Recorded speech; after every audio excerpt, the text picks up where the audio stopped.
Phase 3 is coming, and if the leaks are accurate, we might be seeing TOC in April. I've got the best 5 pieces of advice for DPS players that'll change how you approach Phase 3 and beyond. My first piece of advice is that TOC is secretly the ultimate catch-up raid.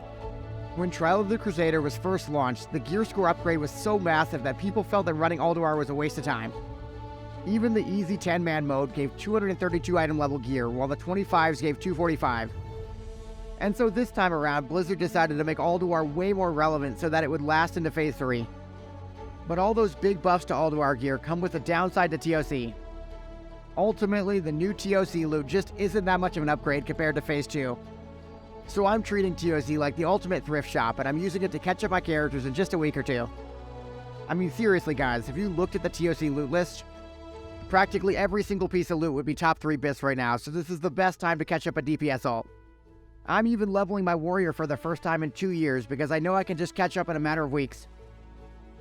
Really, this might as well be the Trial of the Raider phase because you'll be seeing so many new characters gearing up. Which leads into the second thing I wanted to talk about with DPS in Phase 3, which is that raiding really doesn't change that much. Blizzard really wants people to go back and kill bosses like Algalon every single week. So basically, you'll still be running Ulduar for 252 pieces and Valinir fragments every single week like clockwork. And at the same time, you'll be running TOC every week for a few hours for those 258 pieces. And since the rating will be so similar to the current phase, if your class tops the meters now, you'll still be topping in TOC. Affliction Warlocks, Assassination Rogues, and Holy Death Knights, some things just never change. And meanwhile, if your class struggles now, things really won't be changing when you're rushing through nerfed Ulduar in a month. But that's not to say the DPS landscape won't be changing. Ret Paladins, Warriors, Rogues are still creeping up the meters and they're positioning for ICC. And of course, your favorites like the Ellies and the Boomkins are still going to be trending downwards. And speaking of Boomkins, it is relevant to note that there aren't any trash mobs in TOC. If you get a lot of enjoyment from star-falling mobs and topping the meters temporarily, I have some bad news for you. Though all the trash mobs that went missing in TOC would have liked you to click the subscribe button, hit the notification bell, and click the like button.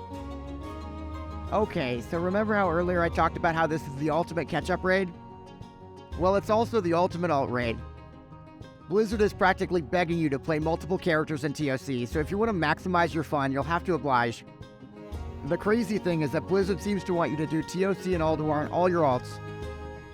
But I think I'll be ignoring Blizzard's wishes and just doing TOC. I'll still get all that 245 plus gear without having to worry about burnout.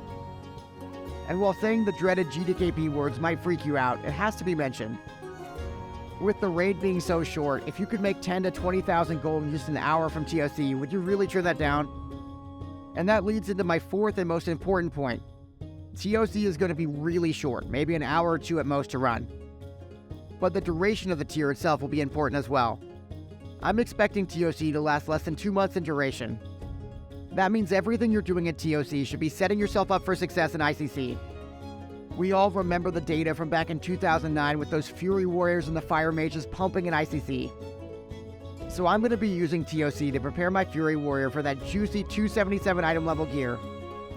So far, this really hasn't been the best expansion for physical DPS, but things are about to really turn around. And on my warrior, I'm also going to be farming gold for Shadowmourne.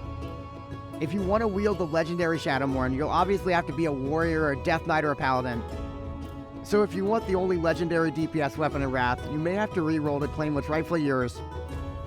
But the only way you'll ever be touching that Shadowmourne is by farming at least 200,000 gold. Check out my Phase 3 investments guide to learn how I'm taking 57,000 gold and doubling it by Phase 3.